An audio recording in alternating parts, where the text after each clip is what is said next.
गांव के किनारे एक छोटा सा कच्चा मकान था जहाँ सुरेश अपनी पत्नी शांति के साथ रहता था। सुरेश के पास विरासत में मिली थोड़ी सी जमीन थी जिस पर वो दिन रात पसीना बहाता था। लेकिन किस्मत का खेल देखिए, साल दर साल मौसम की मार और कर्ज के बोझ ने उसे कभी उभरने नहीं दिया। सुरेश के हाथों में एक गजब का हुनर था। वो जब भी तवे पर चिकन बनाता तो उसकी खुशबू पूरे मोहल्ले में फैल जाती। लेकिन गरीबी ऐसी थी कि वो खुद के लिए महीने में एक बार भी चिकन नहीं खरीद पाता था। जी, आज फिर साहूकार का आदमी आया था। कह रहा था कि अगर इस महीने ब्याज नहीं चुकाया तो हमारा खेत हाथ से निकल जाएगा। आप दिन भर धूप में जलते हैं, फिर भी सूखी रोटी नसीब हो रही है। शांति, घबराओ मत। खेत की फसल इस बार अच्छी लग रही है, बस थोड़ा सब्र रखो। मैं सोच रहा हूँ कि शाम को गांव के बाहर जो मंडी लगती है वहाँ कुछ मजदूरी ढूंढ लूं। मजदूरी कब तक करेंगे? आपके हाथ का स्वाद चखने वाले कहते हैं कि आप जैसा तवा चिकन कोई नहीं बना सकता। आप अपना छोटा सा काम क्यों नहीं शुरू करते? काम शुरू करने के लिए पैसा चाहिए शांति, और हमारे पास तो कल के राशन खरीदने के पैसे भी नहीं है। सुरेश की बातें सुनकर शांति चुप हो गई। उस रात सुरेश सो नहीं सका। वो सोचता रहा कि क्या वाकई उसका हुनर उसे इस गर्मी से बाहर निकाल पाएगा। अगले दिन सुबह वो मंडी की तरफ निकला, जहाँ उसकी मुलाकात अपने पुराने दोस्त दीपक से हुई। दीपक एक बड़े बंगले में माली का काम करता था। अरे सुरेश भाई, तुम यहाँ? सुना है तुम्हारे खेत की हालत ठीक नहीं है। हाँ भाई, किस्मत साथ नहीं दे रही। कोई काम हो तो बताना। काम तो एक है, मेरे मालिक कुंवर साहब के घर कल रात एक बड़ी दावत है और उनका रसोइया बीमार पड़ गया है। अगर तुम कल वहाँ खाना बना सको तो अच्छी कमाई हो जाएगी। सुना है तुम तवा चिकन बहुत लाजवाब बनाते हो। क्या सच में? भाई मैं जरूर आऊंगा, बस तुम मालिक से बात पक्की कर लो। अगले दिन सुरेश सज धज कर कुंवर साहब की हवेली पहुंचा। वहाँ का तामझाम देखकर वो थोड़ा घबरा गया। बड़े बड़े चूल्हे, महंगे बर्तन और मसालों की ढेर सारी वैरायटी। कुंवर साहब भी सख्त मिजाज के आदमी थे, जिन्हें खाने का बहुत शौक था। उन्होंने सुरेश को ऊपर से नीचे तक देखा। तो तुम हो सुरेश? दीपक कह रहा था कि तुम मिट्टी से सोना बनाते हो। देखो भाई, मेरे मेहमान शहर से आ रहे हैं। अगर खाना खराब हुआ तो पैसे तो भूल जाओ, बेइज्जती अलग से होगी। मालिक, आप बस मुझे मौका दें, मैं अपनी पूरी जान लगा दूंगा। बस मुझे एक बड़ा लोहे का तवा और ताजे मसाले चाहिए। ठीक है, किचन तुम्हारा है। शाम के 7 बजे तक खाना मेज पर होना चाहिए। सुरेश ने काम शुरू किया। उसने सबसे पहले साबुत मसालों को सिलबट्टे पर पीसा। जब उसने लोहे के बड़े तवे पर मक्खन और मसालों के साथ चिकन को भूनना शुरू किया तो उसकी छन छन की आवाज हवेली के आंगन तक गूंजने लगी। धीरे धीरे चिकन ने अपना रंग बदलना शुरू किया और मसालों की ऐसी सूंधी खुशबू थी कि पहरेदारों के मुंह में भी पानी आ गया। शाम को जब मेहमान आए तो टेबल पर तरह तरह के पकवान थे, लेकिन सबकी नजर उस गर्मा गर्म तवा चिकन पर थी। कुंवर साहब ने पहला निवाला लिया तो उनकी आंखों में चमक आ गई। वाह कुंवर साहब, ये चिकन कहाँ से मंगवाया? ऐसा स्वाद तो शहर के बड़े से बड़े होटल में भी मिलता। ये हमारे गांव के सुरेश का कमाल है। सुरेश, जरा इधर आओ। जी मालिक, कोई कमी रह गई क्या? कमी? भाई तुमने तो मेरा दिल जीत लिया। ये लो अपनी मेहनत के 5000 रुपए और इनाम के तौर पर ये चांदी का सिक्का। तुम्हारी जगह खेत में नहीं, चूल्हे के पास है। सुरेश की आंखों में आंसू आ गए। उसने कभी एक साथ इतने पैसे नहीं देखे थे। वो भागता हुआ घर पहुंचा और शांति को सारे पैसे थमा दिए। शांति की आंखों में भी खुशी की चमक थी, जिसके बाद उसने सोचा कि वो उन पैसों से एक छोटा सा ठेला खरीदेगा। लेकिन जब वो बाजार पहुंचा तो पता चला कि लोहे और लकड़ी के दाम आसमान छू रहे थे। उसके पास इतने पैसे नहीं थे कि वो एक नया या अच्छा पुराना ठेला भी खरीद सके। वो मायूस होकर घर लौटा, लेकिन शांति ने हार नहीं मानी थी और उसने सुरेश का हौसला बढ़ाते हुए कहा, जी उदास क्यों होते हैं? ठेला नहीं है तो क्या हुआ? हमारे घर के बाहर जो पुरानी नीम की छांव है वही एक मिट्टी का चूल्हा बनाते हैं। लोग स्वाद के लिए आते हैं, सजे धजे ठेले के लिए नहीं। लेकिन शांति, सड़क किनारे खुले में कौन खाएगा? और मेरे पास तो इतने बड़े बर्तन भी नहीं है कि ज्यादा लोगों के लिए बना सकूं। हमारे पास वो पुराना लोहे का बड़ा तवा तो है ना, जिस पर मेरी माँ रोटियां बनाती थी। वो बहुत भारी और मजबूत है। आप उसी पर पर तवा चिकन बनाना शुरू कीजिए और उसे परोसने के लिए हम पत्तलों का इस्तेमाल करेंगे। अगले दिन सुरेश ने नीम के पेड़ के नीचे एक साफ सुथरा चबूतरा बनाया। उसने अपनी पुरानी साइकिल के पीछे एक लकड़ी का फट्टा बांधा जिस पर वो मसाले और सामान रख सके। उसने कोयले की आंच जलाई और लोहे के उस भारी तवे को चढ़ाया। जब ताजे खड़े मसालों की खुशबू गांव की पगडंडियों पर फैली तो सबसे पहले वहां से गुजरने वाले लकड़हारे रुके। अरे सुरेश भाई, ये क्या नई खुशबू फैला रखी है? क्या बना रहे हो? भाई बस एक छोटी सी कोशिश है, तवे पर देसी मसालों वाला चिकन है। चक्कर देखो, वैसे तभी ना जब स्वाद अच्छा लगे। लकड़हारे ने जैसे ही पहला निवाला खाया उसकी थकान गायब हो गई। धीरे धीरे बात फैल गई कि नीम के पेड़ के नीचे सुरेश नाम का आदमी 25 रुपए में जादुई स्वाद दे रहा है। बिना किसी दिखावे के सुरेश का काम चल पड़ा। लोग शाम होते ही नीम के पेड़ के नीचे इकट्ठा होने लगते। लेकिन एक शाम अचानक मौसम बदल गया। आसमान में काले बादल छा गए और देखते ही देखते मूसलाधार बारिश होने लगी। सुरेश का चूल्हा बुझ गया और जो थोड़ा बहुत चिकन बचा था वो बारिश के पानी में भीग गया। सुरेश के पास छत नहीं थी, इसलिए उसे अपना सारा सामान समेटकर घर के अंदर भागना पड़ा। देखा शांति, छत न होने का नतीजा। आज की सारी कमाई भी गई और जो माल बचा था वो भी बर्बाद हो गया। प्रकृति के आगे हम गरीबों की क्या बिसात।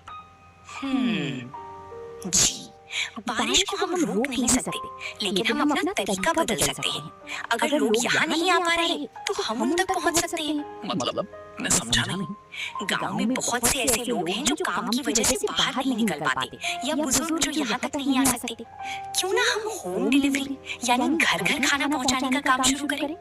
आप खाना बनाइए, मैं उसे पत्तलों में पैक करके ढक दूंगी और आप अपनी साइकिल पर जाकर दे आइए। सुरेश को ये सुझाव पसंद आया। एक पुराना छाता अपनी साइकिल पर फिट किया और एक बड़ा डिब्बा पीछे बांधा। उसने गांव के मुख्य स्थानों पर छोटे-छोटे कागज के पर्चे चिपकवा दिए कि अब सुरेश का तवा चिकन एक आवाज पर आपके द्वार पहुंचेगा। अगले दिन जब फिर से रिमझिम बारिश शुरू हुई तो सुरेश घर पर बैठने के बजाय अपनी साइकिल पर सवार होकर निकल पड़ा। जो लोग बारिश की वजह से बाहर नहीं निकल पा रहे थे उन्हें जब घर बैठे गर्मा गर्म धुएं वाला तवा चिकन मिला तो सुरेश की वाहवाही पूरे गांव में होने लगी। अब उसे दुकान की छत की चिंता नहीं, क्योंकि पूरा गांव ही उसकी दुकान बन गया था। सुरेश सुबह खेत में काम करता और दोपहर से ही अपनी पत्नी शांति के साथ मिलकर तवा चिकन बनाने की तैयारी में जुट जाता। लेकिन जैसे जैसे ऑर्डर बढ़ने लगे सुरेश की पुरानी साइकिल जवाब देने लगी। शांति, आज फिर से 5 घरों के ऑर्डर रह गए। ये साइकिल अब बूढ़ी हो गई है। भारी डिब्बा लादकर दूर वाले मोहल्ले तक पहुंचने में बहुत देर हो जाती है। जब तक मैं पहुंचता हूँ खाना ठंडा हो जाता है। जी आप फिक्र ना करें, हमने पिछले 1 महीने में जो बचत की है उससे क्यों ना एक पुरानी मोटरसाइकिल ले लें। उससे आप कम समय में ज्यादा जगह पहुंच पाएंगे। मोटरसाइकिल? शांति, उसके पेट्रोल का खर्चा भी तो होगा। हमें दाम भी तो कम रखने हैं ताकि गरीब मजदूर भाई खा सके। आप चिंता मत कीजिए, आप मोटरसाइकिल से शहर की बड़ी मंडी भी जा पाएंगे जहां से हमें चिकन और मसाले थोक के भाव सस्ते मिलेंगे। वहां से जो बचत होगी उससे पेट्रोल का खर्चा निकल आएगा। सुरेश को शांति की बात समझ आ गई। उसने पुरानी लेकिन मजबूत मोटरसाइकिल खरीदी। अब सुरेश का काम और भी तेज हो गया। वो अब न सिर्फ कमलपुर बल्कि आसपास के 2 और गांवों में भी खाना पहुंचाने लगा। उसकी खासियत ये थी कि वो हर पैकेट के साथ शांति की बनाई हुई पुदीने की चटनी और लच्छे वाले प्याज मुफ्त देता था, जिससे उसका स्वाद और भी निराला हो जाता था। सुरेश की कामयाबी देखकर कुछ लोग हैरान थे कि एक मामूली किसान इतनी जल्दी कैसे तरक्की कर रहा है। गांव के कुछ लोगों ने अफवाह उड़ानी शुरू कर दी कि सुरेश सस्ता चिकन खिलाने के लिए बासी चिकन या घटिया मसालों का इस्तेमाल करता है। ये बात धीरे धीरे पूरे गांव में फैल गई और अचानक सुरेश के ऑर्डर कम होने लगे।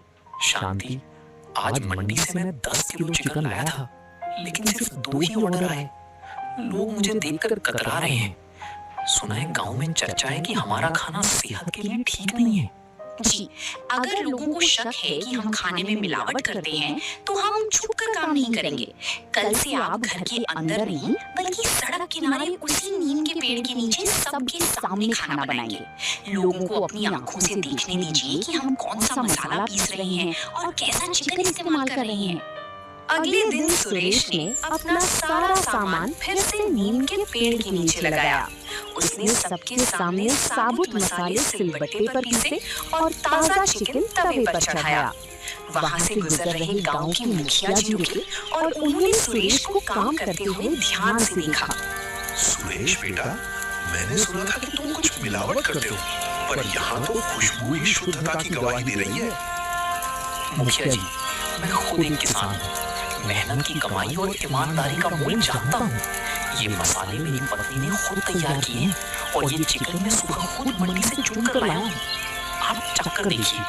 मुखिया जी ने जैसे ही तवा चिकन चखा, उन्होंने ऐलान कर दिया कि सुरेश का खाना न केवल शुद्ध है बल्कि पूरे इलाके में सबसे बेहतरीन है।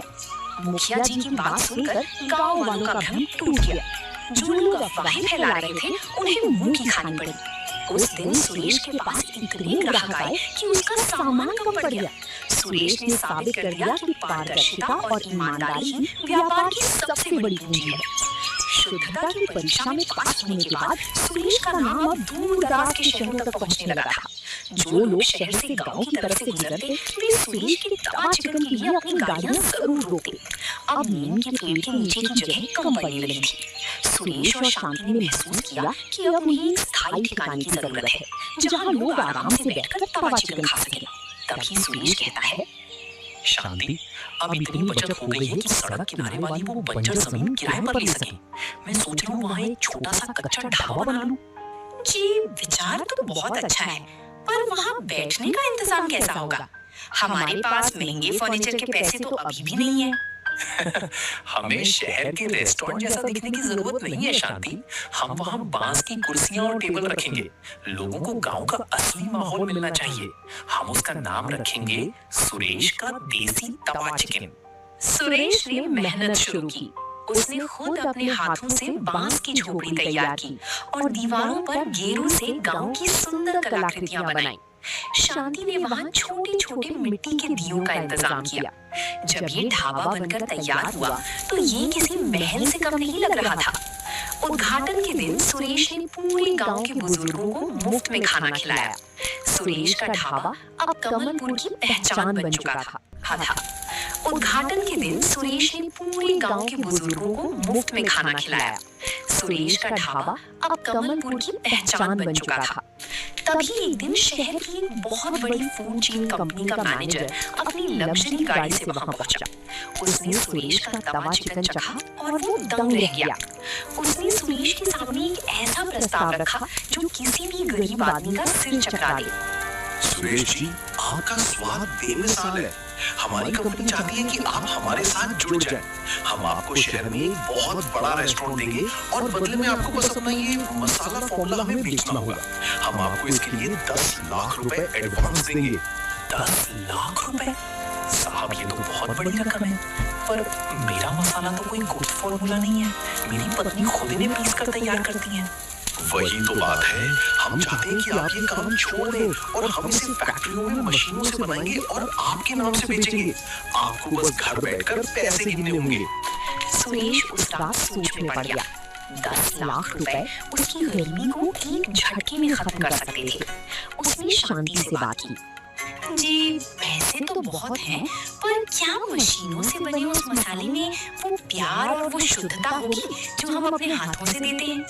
क्या हमारे गांव के गरीब लोग वो डिब्बा बंद खाना खरीद पाएंगे?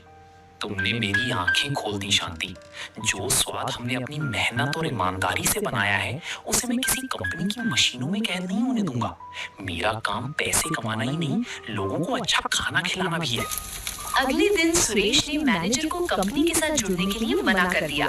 मैनेजर को यकीन नहीं हुआ कि किसी ने इतने पैसों को ठुकरा दिया है। सुरेश ने चुन लिया था कि वो छोटा ही सही पर अपना खुद का साम्राज्य खड़ा करेगा जहां हर किसी के लिए जगह होगी। बड़ी कंपनी का ऑफर ठुकराने के बाद सुरेश के ढाबे की चर्चा और भी बढ़ी। लोगों को जब पता चला कि सुरेश ने शुद्धता और अपने उसूलों के लिए लाखों रुपए ठुकरा दिए हैं तो उसके प्रति लोगों का सम्मान दोगुना हो गया। अब शहर के बड़े-बड़े लोग भी वहां आने लगे थे। सुरेश ने महसूस किया कि अब उसे अपने काम में थोड़ा विस्तार करना चाहिए, लेकिन अपनी जड़ों को छोड़े बिना। शांति, अब भीड़ बहुत बढ़ गई है। लोग दूर दूर से आते हैं और कई बार उन्हें बैठने की जगह भी नहीं मिलती। मैं सोच रहा हूँ कि हम इस खाली पड़ी जमीन पर कुछ और झोपड़ियां डालें और खाना बनाने के लिए 2 और चूल्हे बढ़ा लें। जी, विचार तो नेक है और मैंने सुना है कि आजकल सोलर चूल्हे भी आते हैं। अगर हम उनका इस्तेमाल करें तो लकड़ी का धुआं भी कम होगा और खाना भी जल्दी बनेगा। सोलर चूल्हे तो ठीक हैं, लेकिन हमारा तवा चिकन तो धीमी आंच पर ही पकता है। हम तकनीक का इस्तेमाल करेंगे, पर सिर्फ काम आसान करने के लिए। स्वाद तो उसी पुराने लोहे के तवे और सिलबट्टे के मसालों से आएगा। जिसके बाद सुरेश ने ढाबे को और व्यवस्थित किया। उसने ढाबे के एक कोने में मुफ्त भोजन केंद्र भी बनाया, जहां उन लोगों को मुफ्त में खाना खिलाया जाता था जिनके पास पैसे नहीं होते थे। सुरेश का ढाबा अब सिर्फ एक दुकान नहीं, बल्कि कमलपुर की शान बन गया था। वक्त गुजरता गया और सुरेश की गरीबी अब गुजरे जमाने की बात हो गई थी। सुरेश ने अपने खेतों को फिर से उपजाऊ बनाया और वहां ऑर्गेनिक सब्जियां और मसाले उगाना शुरू किया, ताकि उसके ढाबे में इस्तेमाल होने वाली हर चीज पूरी तरह शुद्ध हो। एक दिन गांव में एक बड़ा उत्सव था और जिले के कलेक्टर साहब वहां मुख्य अतिथि बनकर आए। उन्होंने सुरेश के संघर्ष की कहानी सुनी थी और वे खुद उसके ढाबे पर पहुंचे। सुरेश जी, मैंने शहर के बड़े बड़े होटलों में खाना खाया है, लेकिन इस तवा चिकन में जो मिट्टी की सोधी खुशबू और मसालों का संतुलन है, वो और कहीं नहीं मिला। आपने ये सब कैसे किया? साहब, मैंने बस अपनी गरीबी को अपनी कमजोरी नहीं, बल्कि अपनी ताकत बनाया। मेरी पत्नी शांति के हाथ के मसाले और मेरी मेहनत, बस यही मेरा राज है। मैंने कभी स्वाद से समझौता नहीं किया और कभी अपनी जड़ों को नहीं भुलाया। आज सुरेश के पास अपना बड़ा घर है, एक आलीशान ढाबा है और कई लोग उसके यहाँ काम करते हैं। उसने साबित कर दिया कि एक इंसान अगर ठान ले तो वो अपनी मेहनत, ईमानदारी और अपने हुनर के दम पर मिट्टी से भी सोना पैदा कर सकता है। तो दोस्तों, आप लोगों को ये कहानी